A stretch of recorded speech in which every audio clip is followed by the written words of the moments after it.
My name is Yumiko. Once again, I'm a pastor here, one of the pastors here. Today, usually we have a preaching team come up and bring God's message to you folks. But today we do something different. Throughout the summer, we have a few people from Wellspring Ohana come up and share what we call LifeStory. Life stories is something that they share about God's work and who God is that they experienced in their life. First one that went up was Karen Iha about a month ago. We also had a tradition of doing the life story type of things in the past. I think during the COVID, we had videos. You got to hear about how God shows up and what God does in people's life. And so we've been working with a few of the folks here. And today we're going to invite Jon. There's a lot of Jon today, but Jon Motohiro is going to come share his life story today. And through his life story, he's going to share about who God is that he experienced. Some of you might not know who Jon is.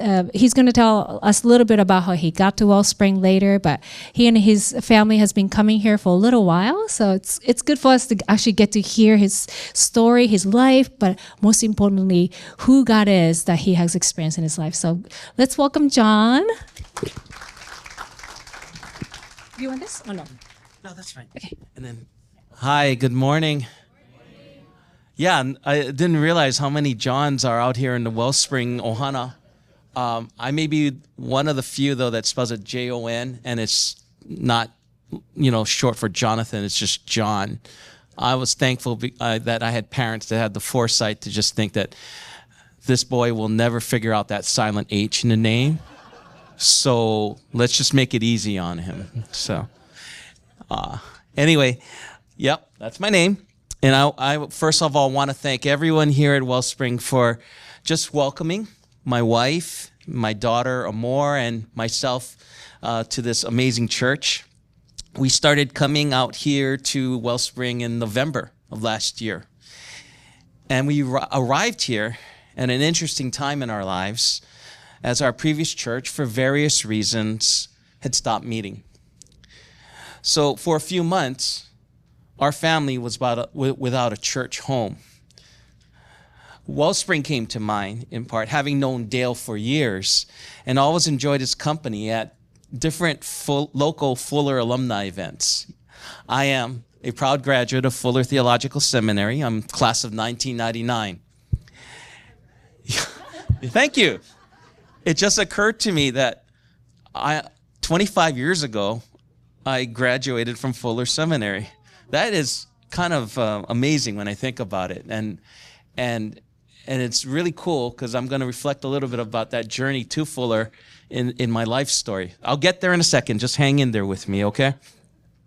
I have to tell you that my daughter was sold on Wellspring right away when she saw that big basket of snacks over there right in front of her face. As she was starting to register for the wave makers, she said, "Oh, cookies." Needless to say, she has a healthy appetite. So, a few weeks later when she saw that potluck spread for the first time, she was like so excited and so irritated that we had to leave that day. Needless to say, folks, you had her at food. We enjoy food, my wife and I as well, but for her, you see her running through, getting the donuts all the time. So the reason why she's not here and my wife is not here is not because I'm speaking today. In fact, I think they're online right now, so hi. Hi, Amor. Daddy's on the internet. And I'm going to talk about you folks in a little bit, But the reason is my niece had her high school graduation party last night. And it was all hands on deck. It was an amazing time, but we got home super late. And my daughter just needs to sleep. And it was great. And she just woke up right when I was about to leave and gave me the most wonderful hug. So I was so thankful for that. And of course, Carrie is just an amazing prayer warrior. And so I walked out knowing that, I'm loved in my household and blessed.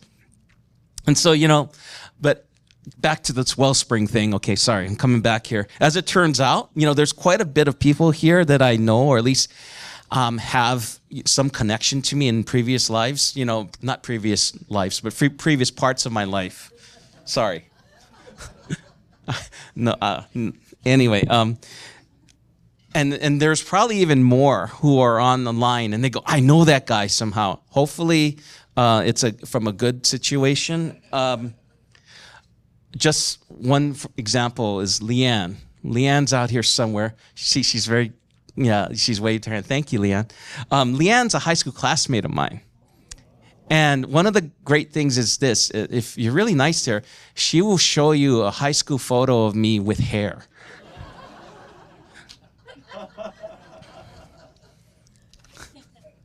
It's not that big a deal, but still, my daughter trips out because she's known me all as just bald. Anyway, so we've been attending for a few weeks, and then, I thought it was nice to just kind of, fly under the radar and just, enjoy just being a person that can sit and enjoy the service. And then one day, I guess, word did get out that I had gotten, I went to Fuller, and, Yumiko asked me if I would like to share my life story with this entire church. And I confess I did what almost any other Christian would do when offered the opportunity to speak to the church on a future Sunday. I freaked out. And eventually, God calmed me down, told me to breathe, think about this, pray about this. Let's talk, John. We'll work this out. And, in the course of talking with God, he said, hey, this is a chance to thank everyone here for being so welcoming and kind to my family. So I said, okay, all right. So when she did ask again, I did accept. And here I am. But I'd still kept on praying a lot. Over the years, I've had a handful of times where I'm speaking in, at churches and other engagements, but honestly, I'm more used to, smaller audiences. See, I'm a therapist, and I'm used to talking maybe to 4 or 5 people at a time, max. So this is just a little bigger. If you excuse me if I end up going into my group therapy mode and I start asking all of you folks as I talk, how does this make you feel? I'm going to have to just kind of wave back and say, back to the life story, okay? Thank you for that. So anyway, I've been working on this life story a lot because, you're trying to find out, you're trying to really discern what are the most interesting things that people would want to know about me. I could tell you a whole lot, but some of you would be just really bored right now. But it's really, Yumiko helped me kind of really focus on the process. What is it? How has God spoken to you in the past? What is it like for you to interact with God? And I hope you get a sense of a vibe that I have as I'm talking, that God speaks to me in a certain way that actually that emerges with a sense of humor. Because I think in this time and day and age, we really need to be able to laugh, right? So, a few weeks ago, Yumiko emails me and noted, someone was going to share their life story. So it'd be a good opportunity for you to go and see what that was like. And, I went.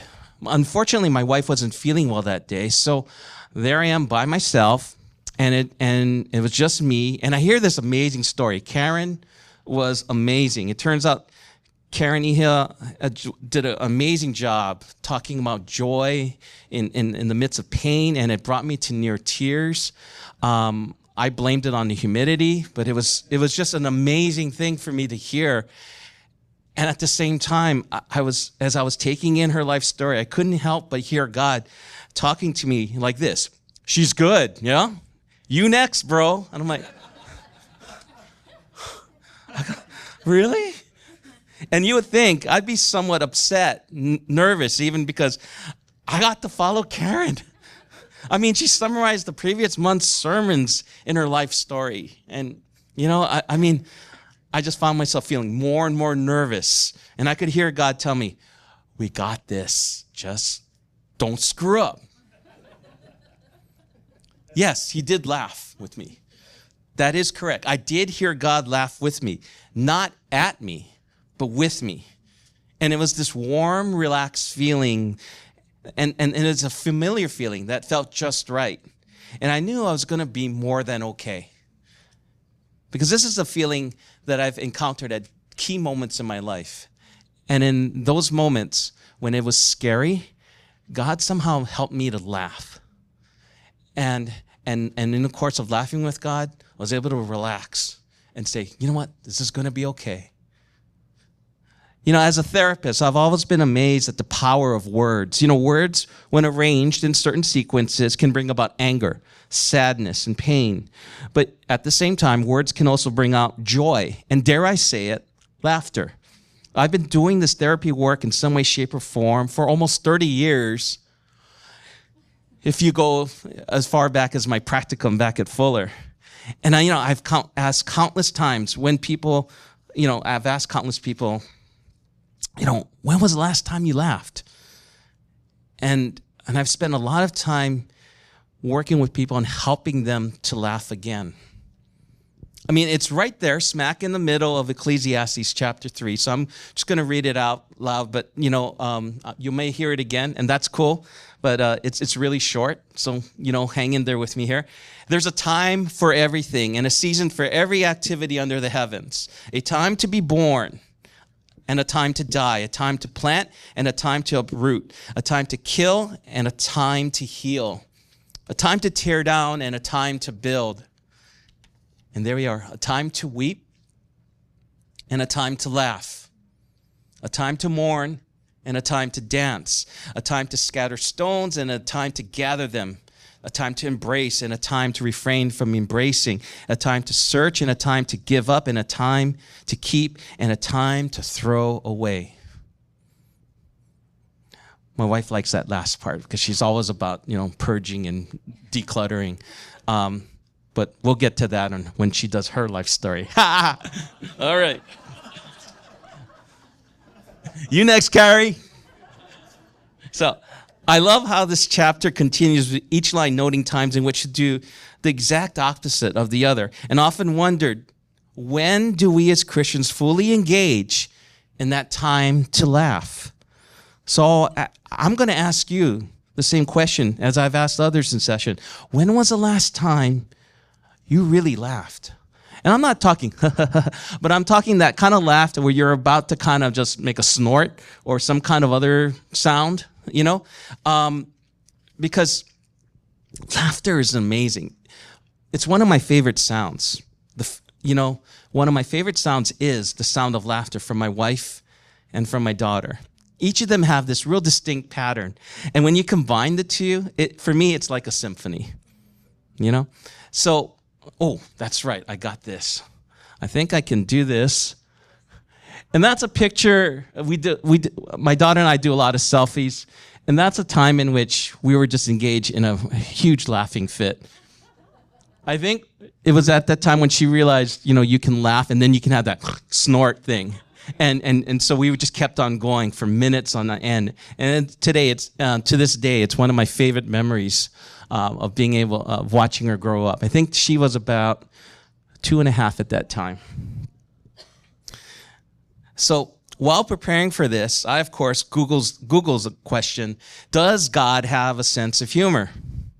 And, the search went through and, it brought me to this article, an older article online in Christianity.com. In that article, the writer wrote of how God reveals a sense of humor, God's sense of humor, through his creation, in particular animals. So I'm going to see if I can do this right. When I asked my wife, what is an example of God's sense of humor through creation, she showed me, she said, the giraffe. She said, they're just so cool with the long legs and the long necks and everything like that. I found one recently, and I think some of you have seen this. This is called a blobfish, for obvious reasons. But, I mean, when you look at that face, there's a part of me that just says, yeah, pretty cool, huh? God's sitting there, that's pretty cool, right?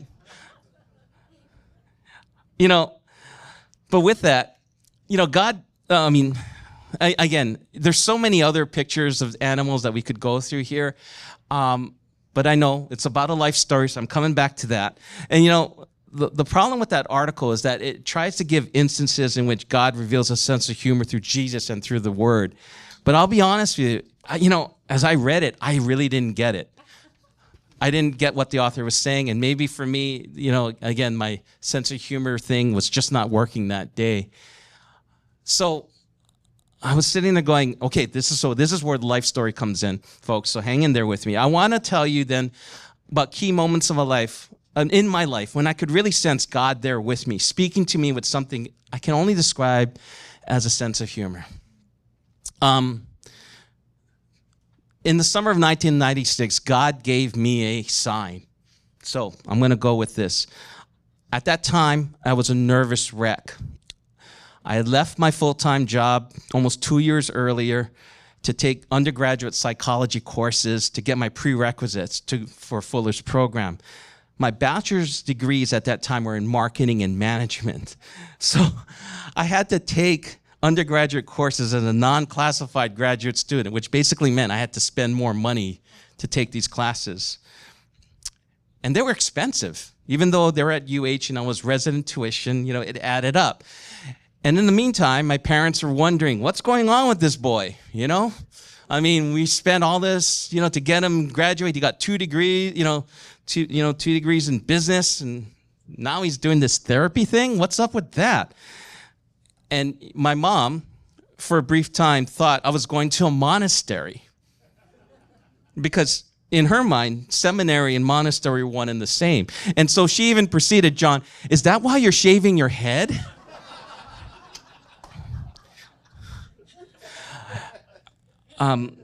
And honestly, though, with that, she really thought I was taking my faith thing a little too far. So the ironic thing was, as I was really getting closer to this real concrete goal of following God, I was keenly aware that I was also disappointing my parents. And so I'm thinking to myself, well, there's somebody that will understand. And the one person that will understand is my auntie, who is the Christian matriarch on my mother's side of the family. She's this rock solid Christian for decades. And so when I told her that story, this was her reply. You would think, go for it, John. God bless you. She said, no, John, I don't think you should go to this program at all, because it might turn your parents away from the Lord. Yeah. So, but yet, even with that, deep down inside, I knew that pursuing this program at Fuller was the thing to do, because if I were to focus on being a therapist, I wanted to do so in a program that gave space for the Christian faith. And, that program was amazing. It was rich. To this day, I still look back with fond memories about the classes, the people that I met over there, and I still keep in touch with a lot of them. But there I am, 1996, right before, a few days before student orientation. I flew in, got my student housing, and I lived in a small studio with shag carpet on the campus. And I'm getting myself settled. And I remember one night, I'm going to just go to the courtyard and quietly pray. Because here I am now. I'm at Fuller. I've made this commitment. I've moved everything over. I'm getting myself settled. And so I remember sitting on a table, crying, praying for a sign that from God that would affirm that I was indeed in the right place. And then I went back and I slept.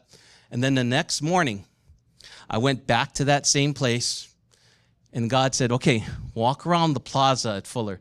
And if you've ever been to campus there's a nice wide open plaza where people walk through in between.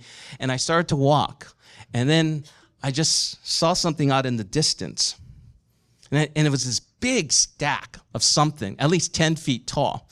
So I was very curious, because I said, I know that wasn't there when I was praying the night before. So what is this? So I'm thinking, this is the sign. This is the sign, right? So I'm walking closer. I'm like, what is this? And I remember the shock. Can you imagine? It turns out these were pallets of manure stacked up on top of one another. Apparently, they use that to fertilize and scatter over and fertilize the lawn. Yeah. I was so shocked, and I almost teared up. So I asked God once again to show me another sign to confirm it, that I'm in the right place. Come on, give me something, God. Work with me. And I looked around the pallets, and this is what I saw. A sign. I asked for a sign, and I got a sign.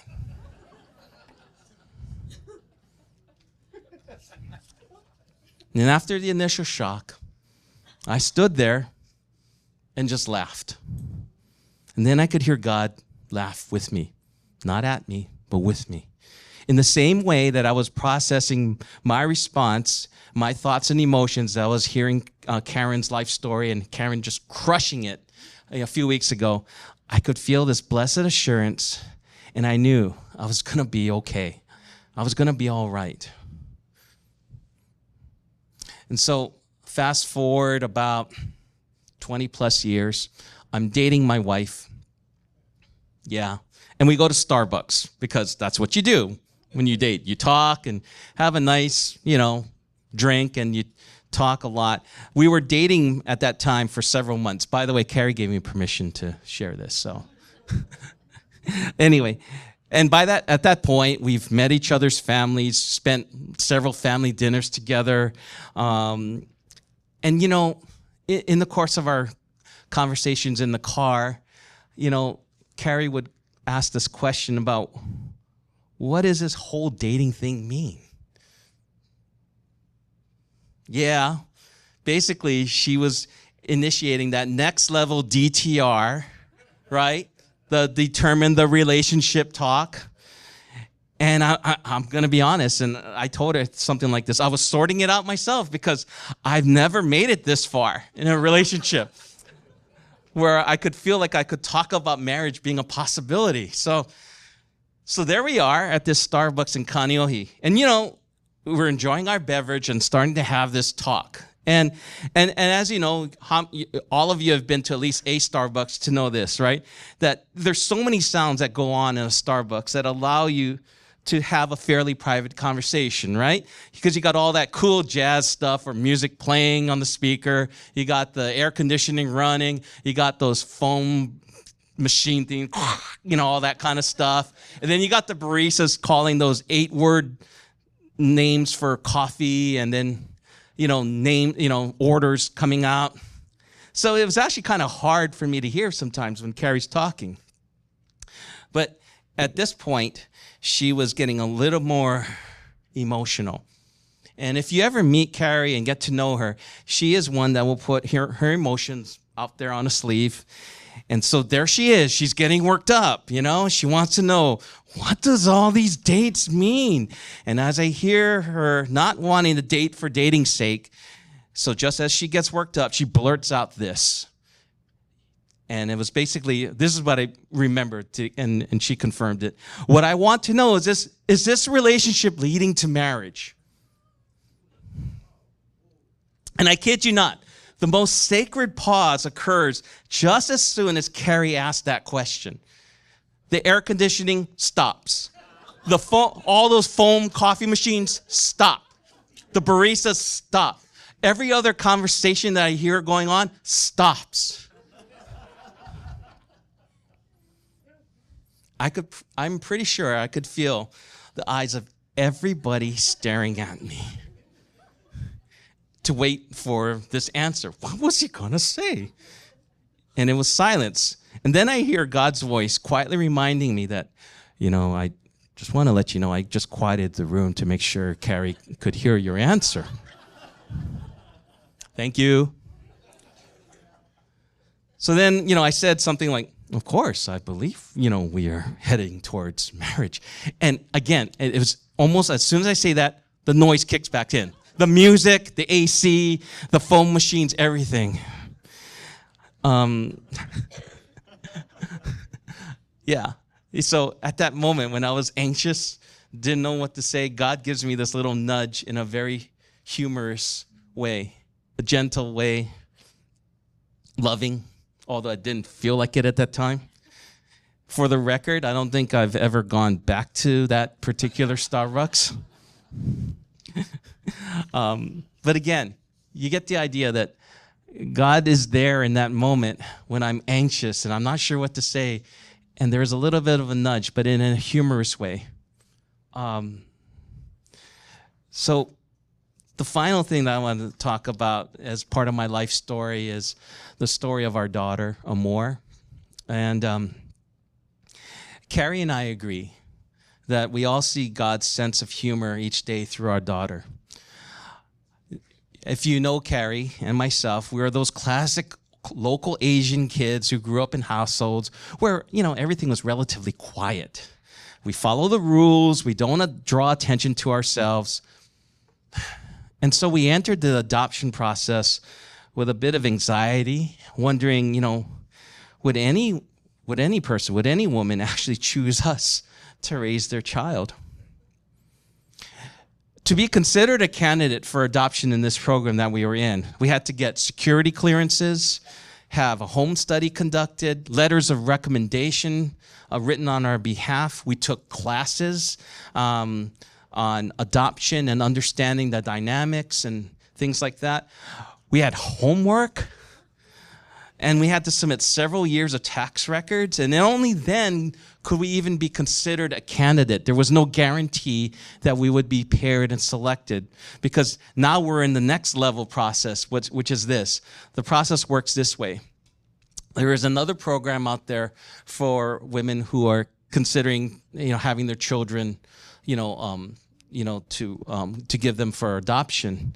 And so naturally what they do is with this program and this other program that we are in, it's like a matching up process of sorts. But the way it works is this prospective birth mother will have specific criteria that they're looking for in the future parents. And based on that pool, they see which ones match up very well. And based on that, then you choose. She makes a choice. And, and each of them have gone through the similar vetting process that Carrie and I went through. So when we entered this, we also knew that there was a risk that we may never be chosen in that way. So one day, though, our program coordinator asked us if we want to be considered to adopt a girl that would be born here in Hawaii. We said yes, and we were selected. We were stunned. And then our coordinator quietly spoke with caution. There is something that you should know. And that's one of those phrases that kicks your anxiety level up through the roof, right? So when we hear that, right, we brace ourselves for something seriously heavy duty, super serious. And then the coordinator proceeded to tell us that based on this girl's ethnic background and whatever family history they knew, this girl would likely be taller than both of us. Now, many of you met Carrie, and one of the great things about Carrie is that she has a great sense of humor too.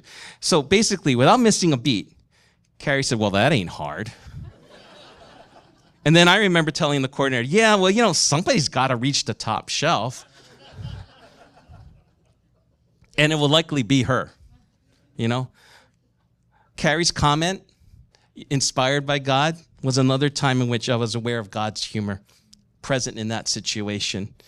And I knew that right then and there that we were going to be okay. We were blessed to bring Amor home when she was 2 days old. And through some work in the courts and support of her birth mother, we became her legal parents 7 months later. I want to thank the worship team for that, Blessed Be Your Name. It was an amazing song. And as we were starting the court process, I remember singing that in church. And that bridge, you give and take away. You give and take away. My heart will truly say, Lord, blessed be your name. Those words were just so spoke to me in that place where, in that moment where there was a slight risk that we would not be her parents anymore. To be able to sing that out loud with everything that I had, it was the most cathartic and blessed moment that I can remember in engaging in worship. So thank you for bringing me back to that part. Amor got her name from her birth mother. and we remain in an open relationship with her and her family. Amor's birth mother has met Amor several times. And what we do is we share now a Google photo album, and every month marking Amor's adventures for the previous month. So there's a month that has marked every month of her life so far. We call it Amor's Adventures for that month, and it's a joy to share that, not only with our family, but also with this birth mother and her family as well. At home, she's loud, boisterous, loves hugs, loves to tickle us and be tickled. She's athletic. You know, that's so different from Carrie and I. And she has this amazing ability to be really gentle and caring to kids younger than her. Several of our friends are already considering Amor to hire her as a babysitter for their kids in the future. In so many ways, she is very different, and at the same time, so very similar to both Carrie and I. And I honestly believe God's sense of humor helps us at times to relax, laugh, and stop being that parent that fusses over whether their daughter is saying and doing the right thing, and just enjoy being her mom and dad. You know, as Yumiko brought up last week and today, you know, there's these times that we are going through, it's scary. I'm almost reluctant to turn on the news. But even more so, that's what when I was framing this life story, you know, it really convicted me to say, you know, we really need to key into those quiet, subtle moments that God speaks to each of us, and in a way with a sense of humor that generates that sense of laughter, because that's when we can really fight against darkness, right? So I want to thank all of you for just allowing me to share this life story with you. I hope in some way, shape, or form it encourages you, you know, for each of you, just to be in tune with God in that way, and especially in those moments of laughter and joy. I want to thank all of you for just really bringing that, you know, to my family and to myself in the time that we've been here. And we look forward to continued moments together with Wellspring. And just, again, my thanks for just listening and your encouragement. So with that, yeah, mahalo everybody, and thank you.